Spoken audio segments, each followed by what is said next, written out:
Do you want to manage water better in your lawn? Stick around, I'm going to show you how to do it.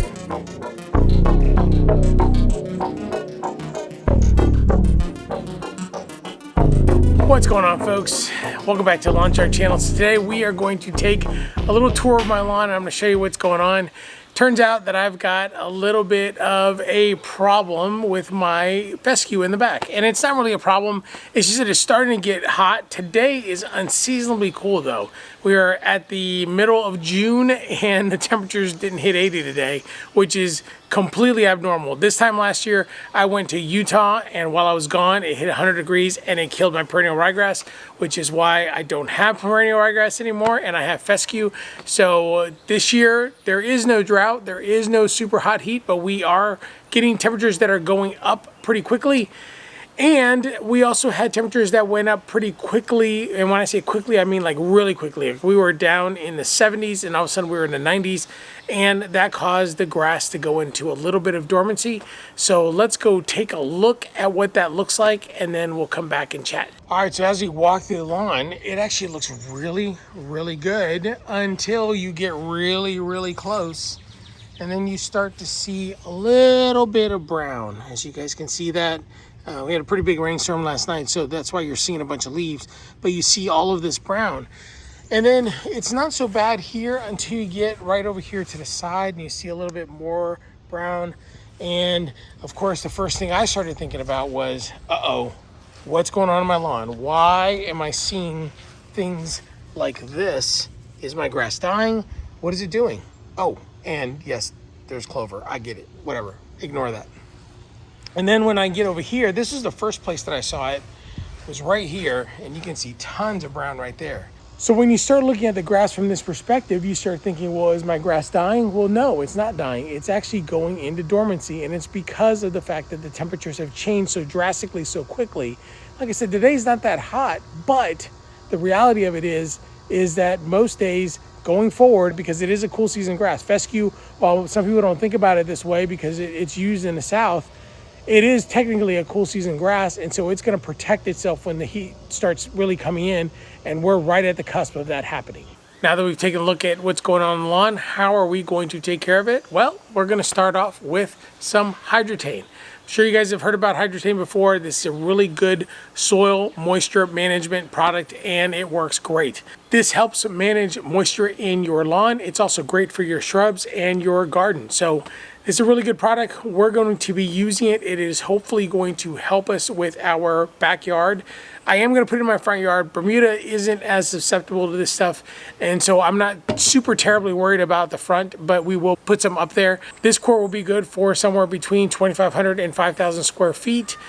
For me, I'm going to over apply in the back and less apply in the front, and my lawn's just under 5,000 square feet, so it should be perfect. So let's get this thing down on the lawn and in the flower beds.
typically like to do videos that will span across the entire life cycle of the product that I put down.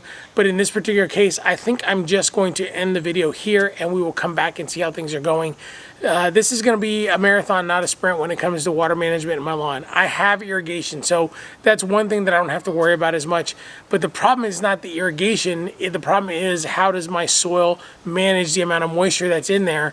And what I don't want to do is put down water every single day. What happens when you overwater your lawn? Your roots get lazy, they don't go deep, and so you basically have a weak plant. I don't want to put down so much water that my roots don't want to go deep. The other thing I don't want to do is make my lawn susceptible to fungus. So when I put down too much water in this heat and humidity, there's a greater chance that we're going to have a fungus problem. And so I don't want to do that. I want to make sure that my lawn is able to manage its moisture content to the best of its ability. And I think Hydretain is a really good product to help us with that without me having to overwater when the temperatures start to get a little bit hotter. We're still really early in the season. Technically, we're not even in summer yet. We're still spring, late spring, and the heat is coming. August in Franklin, Tennessee, which is just south of Nashville, tends to be brutally hot, so the lawn is not stressed yet, but it will be stressed. So we need to make sure that we keep our nutrients up. We need to make sure that we keep the proper amount of water in, and that should take care of itself.